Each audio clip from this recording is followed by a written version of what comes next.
Jadi ustadz, jadi kiai loh kalau nggak mampu bersaing. Siapa ngomong gak payu mau? Apalagi di saat yang baru-baru pada bermunculan. Loh, saya bisa bertahan sampai hari ini, apa dipikir itu nggak berat apa? Dipikir gampang apa bisa bertahan sampai hari ini dan tetap FYP di TikTok? Loh iya, loh kalau nggak mampu bersaing udah selesai. Artinya gini, bukan persaingan antar kiai, masa sesama kiai saingan, nggak ada. Loh emang udah jatah saya kok. Misalnya ya ini misalnya Wakapolres kok mau nambahi sore ini, misalnya pengen lulus apa enggak sekolahnya? Ayo, pengen lulus apa enggak? Kalau enggak pengen lulus nggak usah nambahi, nggak apa-apa. Ayo tak calling yang atasan sana, seret langsung kena blacklist sampai tuwek kompol loh sampean. Ayo, dikira saya nggak bisa apa? Blacklist sampai tua kompol selesai. Makanya kalau pengen lulus siapkan. Oh no, misalnya Wakapolres ini kok mempersiapkan rezeki untuk saya, misalnya loh, mempersiapkan tambahan, ya mesti kecekel tangan. Itu udah diatur sama malaikat Mikael. Ajudannya nanti kandani. Oh no. Dan nggak mungkin bisa direbut oleh Kasat Binmas, gak iso. Itu dan tukang bagi wilayah kabupaten yang Kasat Binmas itu tukang bagi-bagi. Cuma yang di kantor belum diantar sampai sekarang kan, belum diantar. Ada pelajaran berharga, pelajaran yang sangat mahal dari puasa. Apa itu? Pertama, puasa mengajarkan kepada kita tentang nilai kesabaran, ulet, dan tahan uji. Puasa mendidik agar kita menjadi orang yang sabar, ulet, dan tahan uji. Bapak Ibu yang saya hormati, kita hidup di zaman yang menuntut untuk kita hadapi dengan kesabaran. Hidup di zaman seperti ini, kalau nggak dihadapi dengan kesabaran, pasti gagal. Saya ulang, kita hidup di zaman yang menuntut untuk dihadapi dengan kesabaran. Hidup di zaman seperti ini, kalau nggak dihadapi dengan kesabaran, bisa dipastikan gagal. Garis miring, gulung tikar. Jadi apapun, profesi apapun, kalau nggak dihadapi dengan kesabaran, selesai, tutup buku. Karena kita hidup di zaman yang penuh dengan persaingan. Kita sadar persaingan hidup sangat ketat, persaingan hidup sangat tajam. Hidup di zaman seperti ini, Bapak Ibu, kalau nggak mampu bersaing, tamat. Jadi apapun, jadi petani nggak mampu bersaing, panenannya nggak mungkin bisa maksimal, bahkan bisa gagal panen. Jadi pedagang kalau nggak mampu bersaing, siap-siap gulung tikar. Jadi ASN, pegawai negeri sipil, nggak mampu bersaing, jangan berharap tambah gaji, jangan berharap naik pangkat. Jadi polisi nggak mampu bersaing, jangan berharap TR turun. Ojo harap-harap dapat promosi jabatan karena nggak mampu bersaing. Jadi ustadz, jadi kiai loh kalau nggak mampu bersaing. Siapa ngomong gak payu mau? Apalagi di saat yang baru-baru pada bermunculan. Loh, saya bisa bertahan sampai hari ini, apa dipikir itu nggak berat apa? Dipikir gampang apa bisa bertahan sampai hari ini dan tetap FYP di TikTok? Loh iya, loh kalau nggak mampu bersaing udah selesai. Artinya gini, bukan persaingan antar kiai, masa sesama kiai saingan, nggak ada. Loh, kiai, ustadz itu harus mampu bersaing, jangan sampai kalah saingan dengan artis. Gitu loh. Kalau artis punya penggemar, kiai zaman sekarang juga harus punya penggemar. Kalau artis punya fans, kiai juga harus punya fans, dan fansnya kiai nggak boleh kalah dibanding dengan fansnya artis-artis itu. Ya kalau artis punya acara dangdutan, kiai punya acara pengajian, pengajian nggak boleh kalah ramai sama dangdutan. Undangannya kiai jangan sampai kalah dengan undangannya artis-artis itu, tarifnya juga jangan sampai kalah. Lah masa ngundang artis saja ratusan juta, padahal disuruh nyanyi megal-megal setengah telanjang. Kiai ceramah 2 jam petentengan puluhan juta. Apa biar mahal kiainya ceramah sambil setengah telanjang gitu? Nggak boleh kalah. Makanya kalau saya kiai ustadz yang udah punya nama, larang no tarife, setuju aku. Tapi nek wis punya nama loh yo, kamu jangan, kamu belum punya nama kok malah ngerusak tatanan kok. Lah iyalah, ya jangan sampai kalah lah sama artis-artis itu.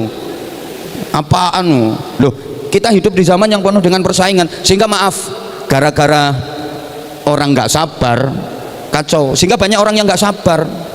Persaingan dalam hal kekayaan, persaingan dalam hal jabatan, ini banyak orang yang nggak sabar, pengen cepet kaya, akhirnya berbagai macam cara ditempuh. Nggak sabar kalau hanya nunggu gaji tunjangan, gaji tunjangan, gaji tunjangan. Alah kapan sugiye, wong pangkat yang cuma lah nek mek jagano gaji tunjangan, kapan sugiye? Akhirnya nggak sabar, maaf, sampai ada yang renten nganakno duit itu loh, ngutangi cecek bayari bajul, ngutangi jarum bayari cagak listrik, bahkan maaf kadang markup, kadang korupsi karena nggak sabar. Apa saja kalau nggak sabar mesti kacau. Allahumma sholli ala Muhammad. Kenapa lalu lintas macet? Ya karena pengguna jalannya pada nggak sabar. Ijen kasat lantas, rumahnya ini kasat lantas ya. Nah ya itu Pak Anjar. Kenapa jalan raya itu, jalanan itu pada macet kendaraan? Ya karena pengguna jalannya pada nggak sabar. Kendaraan yang besar nggak mau ngalah, mentang-mentang besar, akhirnya ngebeki dalan, totot, yang kecil disempari semua.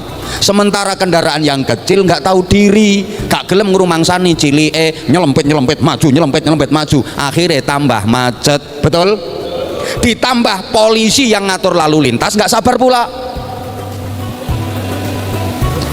Tambah numpuk kemacetan itu, sulit terurai.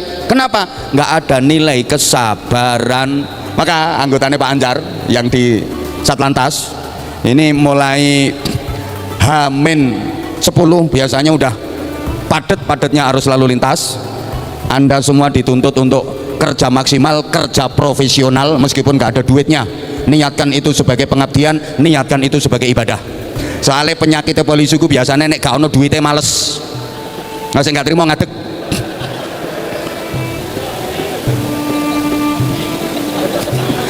Loh iya, ini penyakitnya polisi itu, kalau nggak ada duitnya males. Makanya kemacetan itu kan nggak ada duitnya. Jiarno ae. Akhirnya sapa sing nangani? Preman-preman jalanan itu. Rungono ki sing Satlantas iki. Loh soalnya saya sendiri tuh kalau lagi terjebak kemacetan ini, masya Allah, apalagi kita buru-buru ngejar waktu nang macet. Nah tolong bapak-bapak sabar, itu pahalanya paling besar. Anggota Satlantas itu pahalanya paling besar itu. Soalnya nggak ono gajine, nggak ono duitnya itu. Bener itu mengurai kemacetan, melancarkan arus lalu lintas. Insya Allah nanti perjalanannya anggota lantas di akhirat lancar menuju ke surga. Alah kue reskrim ngono kok melo amin we. Kakean kasus we. Ini kasat reskrimnya, itu awas nanti kamu di akhirat terlalu banyak kasus, ruwet hisabmu lama nanti. Kalau anggota lantas sih cepet los surga. Ya kan biasa matwal kiai, nanti yang nyopir kasat lantas langsung. Lo kan biasa ngawal kiai, tapi nek reskrimi bahaya. Apalagi biasa mempermainkan hukum. Ayo ndi wong wes. Kenapa antrian itu kacau? Ya karena nggak ada kesabaran. Antrian ya biasanya antrian sembako, antrian THR, antrian buka puasa. Kok kacau? Ya karena nggak ada nilai kesabaran. Yang udah dapat nggak mau minggir, yang belum dapat dorong dari belakang. Mau paham boh enggak ini? Maka kesabaran ini penting, ibu bapak. Kalau soal kesabaran, manusia jadi mulia apabila mampu mengendalikan kesabaran. Allahumma sholli ala Muhammad. Coba kita bandingkan ya. Allah menciptakan makhluk namanya malaikat, dikasih akal tapi nggak dikasih nafsu. Kemudian Allah punya makhluk namanya binatang, dikasih nafsu nggak dikasih akal. Nah manusia ini ya punya akal, ya punya nafsu, ya dikasih akal, ya dikasih nafsu. Maka manusia ini istimewa. Saya ulang, kalau malaikat Dia hanya dikasih akal saja, nggak dikasih nafsu. Wajar kalau malaikat itu baik, pantas kalau malaikat itu nggak pernah nakal, karena dia nggak punya nafsu, Bapak. Malaikat nggak pernah punya keinginan, maka malaikat nggak pernah maksiat, malaikat nggak pernah berbuat dosa, malaikat nggak punya nafsu. Izin, malaikat itu meskipun ngelihat makanan selezat apapun, senikmat apapun, nggak ngiler. Malaikat itu meskipun ngelihat perempuan secantik apapun, nggak ser-ser. Malaikat itu ketok bokong semok kebudi biasa, biasa. Embo. Nenek, ketok bokong semok kok jeduk-jeduk. Wih, malaikat seragaman coklat. Malaikat iki ketok bokong gede biasa, paling yo mau ngene tok. Apa cacah ada hentut to samono hambane. Biasa. Malaikat nggak punya nafsu, maaf, maka malaikat nggak pernah salah. Malaikat itu didesain untuk patuh dan benar. La ya'sunallaha ma amarahum wa yaf'aluna ma yu'marun. Bapak Ibu apa pernah dengar malaikat melakukan pelanggaran? Maaf ya, ini tadi yang apa namanya pensiunan nggak sempat saya sebut, tapi udah sih tadi para sesepuh itu yang seragam-seragam batik itu yang sekarang sudah saatnya disantuni. Nah, diundang ini kan dalam rangka untuk mendapatkan THR. Izin Bapak. Iya, wah ya dulu pengabdiannya luar biasa itu, yang sekarang udah pakai batik itu. Ya kayak jenengan-jenengan itu dulu. Sekarang udah waktunya pensiun, sebentar lagi meninggal. Ya larinya kemana? Gitu loh. Makanya sekarang saatnya diberikan penghargaan tentang pengabdiannya. Setuju aku, dan sering-sering undang pensiunan kayak gitu, sering-sering, dan kasihan itu. Ya pensiunnya tinggal dikit toh. Gitu. Dah, tekan dikit mau aku sampai lali. Malaikat nggak pernah melakukan pelanggaran. Sorry, Bapak pernah dengar malaikat Jibril korupsi ayat? Diperintah sama Allah, Jibril ini ayat sampaikan ke Nabi sana. Siap. Begitu diterima, dilihat, wah ayatnya bagus ini, sayang kalau disampaikan ke Nabi, ambil sendiri aja. Nggak ada malaikat korupsi ayat. Yang ada itu ya utusannya Kapolres biasanya, disuruh nyampaikan ke kantor sana, dilihat kebanyakan ini, terus dipotong tengah jalan. Ini kerjanya Kasat Binmas itu. Izin Pak Kapolres, jadi nanti kalau ada parcel, ada paketan, nanti kita callingan, tolong nanti di cross check Pak Kiai terima berapa gitu, takutnya ada pemotongan di tengah jalan. Ini kerjaannya Kasat Binmas ini. Kalau malaikat Jibril nggak ada malaikat korupsi ayat ini. Saman pernah ngelihat ono malaikat melakukan pelanggaran? Tahu petuk malaikat Israel karaokean? Apa malaikat mungkar nakir mangkupurel? Nggak ada. Israel nggak mungkin salah dalam mencabut nyawa, nggak mungkin salah. Wah, ini karena orang sangat disayangi, udah waktunya dicabut nyawanya terus ditunda sama Israel karena Israel sayang. Nah ini orang dibenci sama Israel, belum waktunya dicabut nyawanya. Enggak bakalan salah. Kalau Anwar Zaid jatahnya masih 100 tahun lagi, ya 100 tahun lagi, masih lama gitu, lama banget, lama. Nah kalau AKP Dayat ini jatahnya kok 3 hari lagi, ya 3 hari lagi cabut sama malaikat Israel, nggak mungkin ditunda. Israel nggak mungkin salah. Dah terima aja contoh. Wong digawe contoh karo gak digawe contoh ya sama-sama mati. Nah, malah biasanya matinya lebih dulu yang dibikin contoh.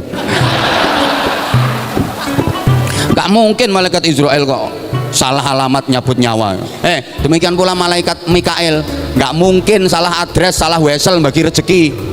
Ini kalau memang jatah rezekinya Anwar Zahid, wes toh Kasat Binmas berusaha ngurangi kayak apa tetap nggak bisa. Ya emang udah jatah saya kok. Misalnya ya ini misalnya Wakapolres kok mau nambahi sore ini, misalnya pengen lulus apa enggak sekolahnya? Ayo, pengen lulus apa enggak? Kalau enggak pengen lulus nggak usah nambahi, nggak apa-apa. Ayo tak calling yang atasan sana, seret langsung kena blacklist sampai tuwek kompol loh sampean. Dikira saya nggak bisa apa? Blacklist sampai tua kompol selesai. Makanya kalau pengen lulus siapkan.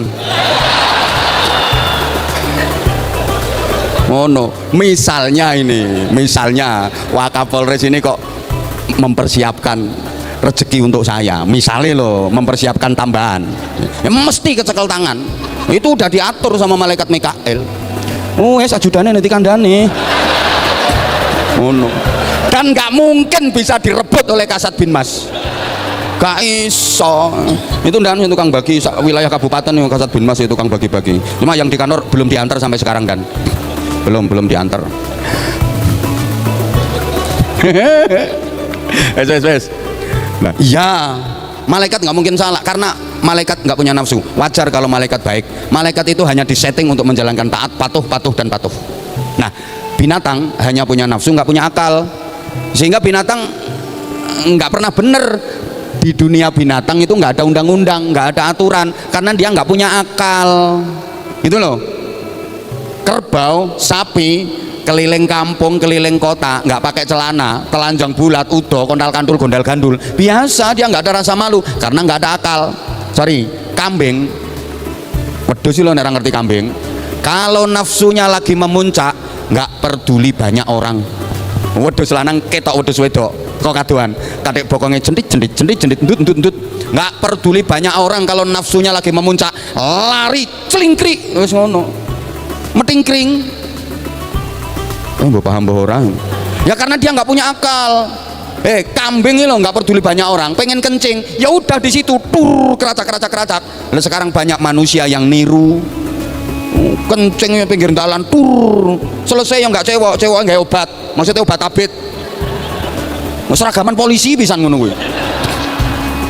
Malu-maluin anggota model opo. Ada lagi habis kencing nggak cewek, ditutul-tutulnya cagak listrik. Juga pengalaman aku tur anak polisi ngono ku yo. Halo. Maaf, itu berarti kan nilainya sama dengan binatang. Nah, manusia ini hebat. Manusia ini diberi akal juga diberi nafsu yang setiap saat akal dan nafsu manusia ini bertempur dengan dahsyat. Setiap saat akal dan nafsu manusia ini bertempur dengan dahsyat. Maka kalau ada manusia yang akalnya bisa mengendalikan nafsunya, manusia itu lebih hebat daripada malaikat. Loh, malaikat apik itu wajar Bapak Ibu. Malaikat baik itu wajar karena nggak ada gangguan nafsu, dia nggak punya nafsu. Lah manusia ini loh dikasih nafsu yang selalu merongrong akalnya untuk mengajak kepada kejahatan, kepada kejelekan, kepada keburukan. Tapi ternyata akalnya mampu menguasai dan mengendalikan nafsu. Sehingga manusia seperti ini lebih hebat daripada malaikat. Besok sama-sama di surga Bapak Ibu, manusia derajatnya jauh lebih mulia daripada malaikat. Malaikat-malaikat itu siap menjadi pelayan manusia ahli surga karena malaikat sadar kalah hebat dengan manusia. Ya, kata malaikat gini, kita bagus, kita baik ini wajar karena kita nggak ada nafsunya. Lah manusia itu dikasih nafsu sama Allah tapi bisa mengendalikan. Allahumma sholli ala Muhammad. Sebaliknya, kalau nafsu yang justru menguasai akalnya, maka manusia bisa lebih bejat daripada binatang. Karenanya ibu bapak yang saya hormati, puasa mengajarkan kepada kita tentang nilai kesabaran. Selapar apapun, sehaus apapun, kita disuruh sabar. Merasakan lapar, merasakan haus, merasakan letih, lelah, capek, walaupun lapar melilit perut, walaupun haus mencekik leher, kalau belum datang waktu maghrib, jangan sentuh makanan, jangan sentuh minuman, jangan sentuh istri. Mudah-mudahan bisa difahami omongan saya. Paham ya? Kita dilatih sabar. Wis to lesu kaya apa, ngelak kaya apa, sebelum datang waktu maghrib nggak boleh menyentuh makanan, nggak boleh menyentuh minuman. Ini sungguh pelajaran yang luar biasa. Bapak Ibu, kita boleh enak-enakan oleh, ini diantara hikmahnya ya, boleh kok kita pengen merasakan hidup yang mewah boleh, tapi tunggu maghrib. Halo, tunggu maghrib. Pengen sate, pengen kare, pengen rawon, pengen gulai, pengen es macam-macam, minuman yang seger-seger boleh, tapi nanti tunggu maghrib, tunggu buka puasa. Sebagai abdi negara, sebagai pejabat negara, boleh kok menikmati fasilitas gaji gede, tunjangan banyak, fasilitas mewah, boleh, tapi tunggu kalau ekonomi rakyat sudah terangkat, tunggu kalau masyarakat sudah sejahtera. Ini ilmu ngono asline. Sehingga hakikat pengendalian diri bagi orang yang berpuasa itu sesungguhnya bukan pada siang hari Bapak Ibu, Tapi hakikat pengendalian diri bagi orang yang puasa itu setelah maghrib. Lah kalau siang hari kuat nahan, nggak makan, nggak minum, wajar. Emang situasinya tidak memungkinkan, emang itu dilarang sama agama. Tapi setelah maghrib masih bisa nggak mengendalikan diri? Biasanya begitu datang maghrib kan balas dendam. Gini apa mboten? Awan makan ditahan, minum ditahan, tapi begitu maghrib balas dendam. Bahasa Arabnya kullu syai'in qalu, segala sesuatu qalu kabeh. Halo? Halo? Makanya hakikatnya ngempet pengendalian diri itu ibu bapak bukan pada siang hari, tapi setelah maghrib. Masih mampu nggak mengendalikan diri di saat situasi mungkin? Maaf, ketika banyak makanan, banyak minuman resmi punya kita, kita boleh ngambil semaunya, sepuasnya, sebanyak-banyaknya. Mampu nggak kita mengendalikan diri? Sebagai pejabat juga gitu. Dalam situasi yang sangat memungkinkan, nggak ada yang tahu, nggak ada yang ngerti, aman, kita ada kesempatan untuk melakukan korupsi misalnya, mampu nggak menahan diri? Mamah mau tak terus nongkon dah yang tersinggung. Allahumma sholli ala Muhammad. Karenanya pesan saya, puasa kita ini harus berkelanjutan. Meskipun nanti Ramadan sudah selesai, puasanya harus terus. Artinya mata kita tetap puasa, telinga kita tetap puasa, hidung kita tetap puasa, mulut kita tetap puasa, tangan kita tetap puasa, kaki kita tetap puasa. Ketua kok ora paham yo. Iki ganteng-ganteng tapi rondo ono modelnya. Coba, mata kita tetap puasa, artinya mata kita berpuasa dari memandang yang diharamkan, telinga kita puasa dari mendengar yang jelek-jelek, mulut kita tetap puasa dari berkata yang melukai, yang menyakitkan, dan seterusnya dan seterusnya dan seterusnya. Allahumma sholli ala Muhammad. Kemudian yang kedua, puasa juga mengajarkan kepada kita tentang nilai keikhlasan. Ibu dan bapak yang saya hormati, puasa itu sering disebut sebagai ibadah sirriyah, ibadah abstrak, ibadah rahasia, ibadah yang nggak ada yang tahu kecuali pelaku puasa itu sendiri dengan Allah Subhanahu wa Ta'ala. Mohon maaf, ini yang ngumpul di gor ini yang agamanya Islam, yang kelihatannya lemes-lemes, apa puasa semua? Kayaknya enggak deh, gayanya tok ae lemes, padahal KTP ini anggota, kartu anggota agama Islam, gayanya lemes. Karuan apa wakara poso? Karuan Pak wakara poso. Lah sampean agama Islam ini ikut ngumpul dan anggotanya sekarang ikut ngumpul di sini, gayanya lemes dan gayanya, padahal dia nggak puasa. Ada pakai seragam, ada, udah perwira loh dan padahal itu.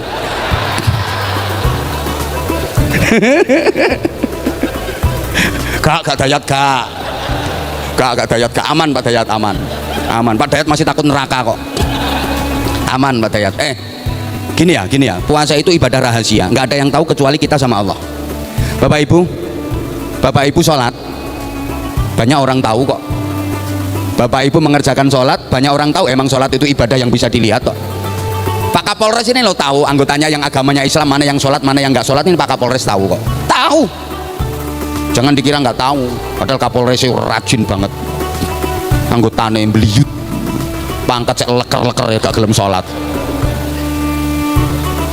ngacur ya wes, malah kayak jadi polisi pangkat leker-leker ya gak gelem sholat, apa opo musim wes melatih loro rajin dan selalu di soft awal kok, ngono azan gubuh nyari wudhu kok ketika ada saya.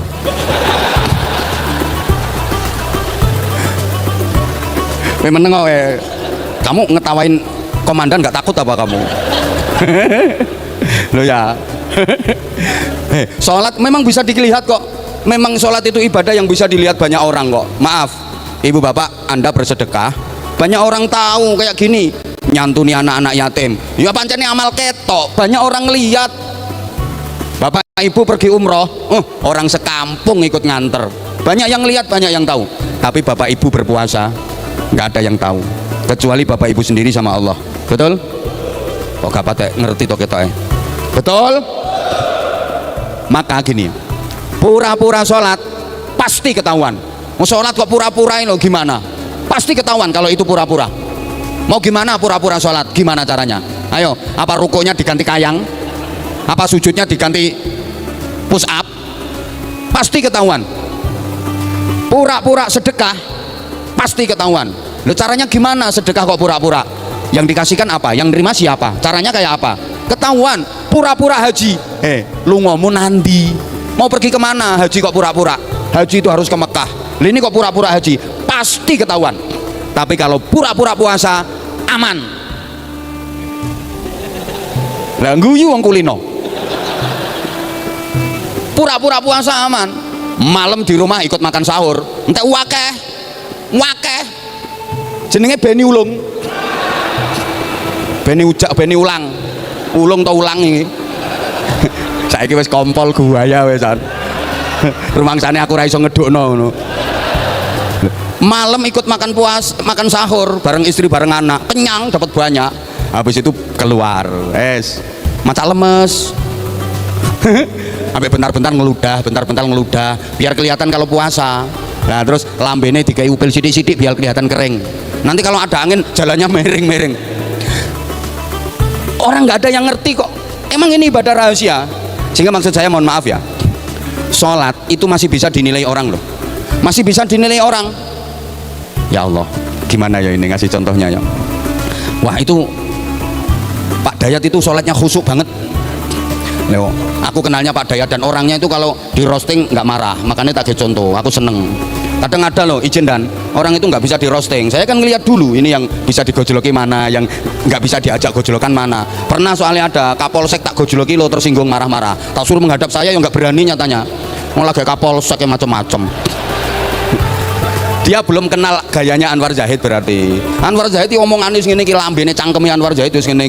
Kalau sudah hafal kayak Pak Dayat, kayak Mas Beni ini, udah hafal dan wes gak kaget. Termasuk Kasat bin Mas wes hafal lah cangkemnya Anwar Zahid wes ngono kuwi. Ambek dipoyoki digojloki separah apapun nyantai wes biasa. Pernah ada itu dan Kapolsek dulu ada. Ini saiki mau dadi apa wisan wonge?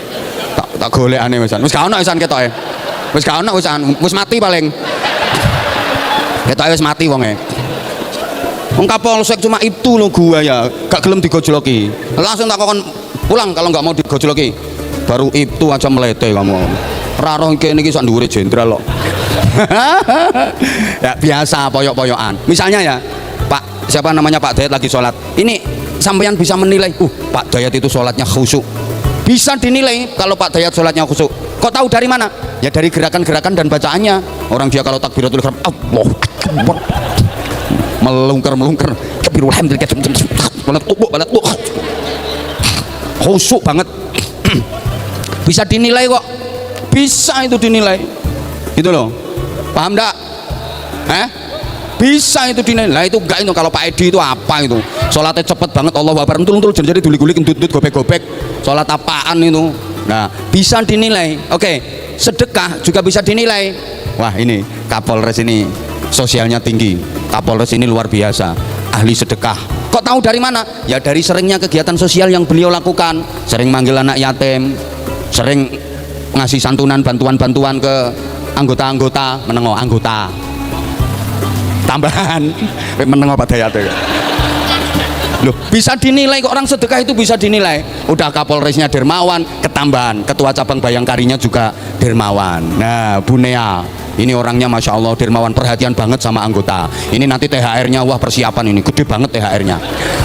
Nah, seneng bisa dinilai kok. Loh, ada loh Kapolres yang pelit itu ada dan tapi udah pindah orangnya. Menengok ada itu Kapolres yang pelit itu ada. Masa ngasih saya aja tipis nggak ada. Udah pindah, entah Kapolres yang tahun berapa saya lupa. Ada itu Kapolres yang pelit itu ada. Tahu yang ini enggak lah. Ada loh Kapolres itu malah lebih dermawan wakanya daripada Kapolresnya. Dulu pernah itu. Dulu itu. Sekarang yo sama-sama dermawan. Ya harusnya Kapolresnya lebih banyak, jabatannya lebih tinggi yo. Bisa dinilai yo. Orang haji bisa dinilai. Wah ini Pak Sis ini hajinya mabrur ini. Kok tahu? Dari perilaku kehidupannya antara sebelum dan sesudah haji ada peningkatan yang jauh lebih baik. Biyen sadurunge haji mau medit, berhaji tambah medit. dadi loman. Dulu sholatnya masih bolong-bolong, habis haji emboh. Itu tanda haji itu bisa dinilai kok. Makin rajin ibadahnya, makin semangat, makin bagus pengabdiannya, itu tanda hajinya mabrur. Itu loh. Karena ada haji tomat di sana, tobat begitu pulang kumat, itu ada. Banyak anggota Polri yang seperti itu, banyak. Contoh Mulyono. Njaluk contoh barang. Mulyono sana loh, Amerika rumahnya. Mulyono itu banyak kok. Rumahnya Amerika Pak Mul, bukan Mulyono sini. Loh, wajar kalau di sana semangat itu wajar. Kok? Lah kan orang haji, orang umroh itu kan hijrah, meninggalkan tanah air menuju tanah suci. Ayo tuh semangat, yang ikut jawab mudah-mudahan bisa ke sana. Meninggalkan tanah air menuju tanah, di sana itu tanah suci, makanya semangat Pak Dayat. Kan belum pernah ke sana umroh ya. Nah, nanti bentar lagi haji Pak Dayat. Tanya Pak Mul juga. Karena di sana itu tanah suci, jadi semangat. Ya Allah, jamaah subuhnya itu jam 5, jam 3 udah berangkat ke masjid. Kalau nggak gitu nggak bisa masuk ke dalam masjid. Jumatan jam 12 sholat Jumat, jam 9 pagi udah berangkat ke masjid. Kalau nggak gitu nggak bisa masuk masjid, bisa sholat Jumat di jalan raya. Wajar, memang di sana tanah suci, semangat ibadahnya. Begitu dengar azan, Allahu Akbar, Allahu Akbar. Belum buka loh ya. Ini contoh ini. Oh, gak enak ya, gak laris lambemu. Ini ada yang bilang enak suaranya jure. Izin dan pernah juara adzan, juara 2 tingkat provinsi Jawa Timur. Nggak perlu tepuk tangan karena pesertanya cuma 2. Di Mekah Madinah itu pokoknya begitu dengar adzan, baru dengar adzan aja itu loh. Allahu Akbar, Allahu Akbar. Masya Allah, rasanya siap-siap melawayu lari, takut ketinggalan jamaah. Bener, itu di sana. Begitu pulang ke Bojonegoro, Jumatan udah khutbah kedua itu, bisa main sekak. Pak Meli, lo udah khutbah kedua kok masih main catur nih lo. Alasannya masjidnya deket aja kok. Apalagi Pak Meli tahu khotibah itu biasa lama itu. Wes engko ae, lek wis komat ae melayu ngono. Lo kenapa? Ya karena udah kembali ke tanah air. Pantes. Kalau di sana denger azan subuh, as-salatu khairum minan naum. Lari, enak diomongnya enak kok. Kadek weh ngono. Jerene Pak Tet persis. Mangkane larang. Ini denger azan subuh kalau di sana lari kok. Takut ketinggalan jamaah. Bareng di sini udah pulang ke Bojonegoro, krungu tarhim. Assalatu wassalamu alaik ya imam al-mujahidin. Persis kalah lihat rumah masjidmu, kalah.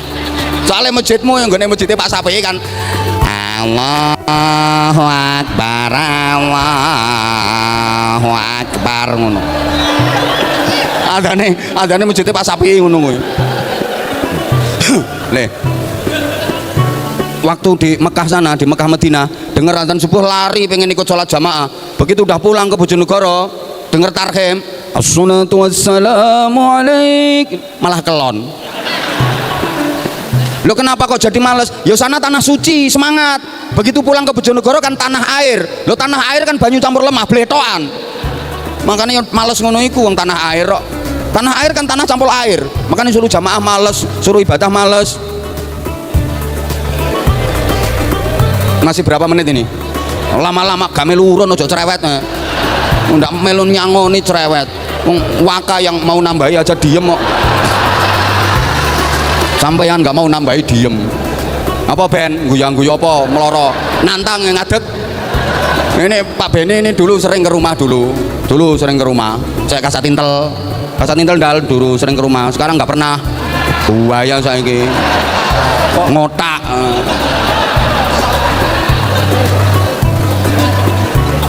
Ora sabar pengen tak pensiun dini wae ya. Catet nama karo nomor NRP ini yang selesai kok. Aku wis hafal NRP ini kok. Buktekno ta? Apa ada yang harus dijadikan kelinci percobaan? Satu aja dan ini aja, satu ini aja dicoba. Bukan tapi yo kasihan kasihan aslinya loman cuma gak paten di duit ngono ae. Aslinya loman Pak Beni ku loman aslinya loman tapi sayangnya gak paten di duit ngono. Nek tak dongano duwe akeh dan. Masyaallah. Sampun apa? Sudah ya?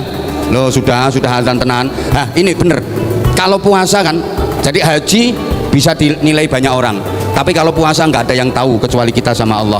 Maka dalam ibadah puasa ada nilai-nilai keikhlasan. Silakan Bapak Ibu untuk takjil membatalkan puasanya. Ini sudah masuk waktu berbuka. Bismillahirrahmanirrahim. Dhahabat dhama'u wa batallatil uruq wa thabatal ajru insyaallahu minal aminin. Allahumma laka sumtu wa bika amantu wa ala rizqika aftartu. Dhahabat dhama'u wa batallatil uruq wa thabatal ajru insyaallahu minal aminin. Saya mohon maaf ya, mestinya ini materinya kurang, artinya nanti Pak Kapolres bikin event lagi, kita sambung materinya. Ini 2 saja belum. Yang jelas kita berharap semoga Ramadan kali ini benar-benar bisa meningkatkan prestasi kita, meningkatkan ketakwaan kita, dan nanti kita termasuk orang-orang yang kembali fitrah, orang-orang yang Idul Fitri, bukan hanya berlebaran tapi kita benar-benar menuju Syawal, peningkatan yang lebih baik. Demikian, sekali lagi segala kesalahan dan kekhilafan saya mohon maaf yang sebesar-besarnya. Untuk seluruh anggota sebentar lagi tugas pengamanan lebaran, mohon panjenengan niatkan itu sebagai bentuk pengabdian, niatkan itu sebagai bentuk ibadah. Jenengan ngalah ya, lebarane riyoyone jenengan ngalah, itu memang resiko pekerjaan, resiko profesi. Insya Allah kalau jenengan jalani dengan sabar ikhlas itu akan bernilai pahala besar. Selamat bertugas, karena minggu-minggu depan ini jenengan semua udah mulai menjalankan tugas maksimal. Semoga diberikan kelancaran, diberikan keamanan, dan makin berkah semuanya. Assalamualaikum warahmatullahi wabarakatuh. Waalaikumsalam warahmatullahi wabarakatuh. Terima kasih apa yang disampaikan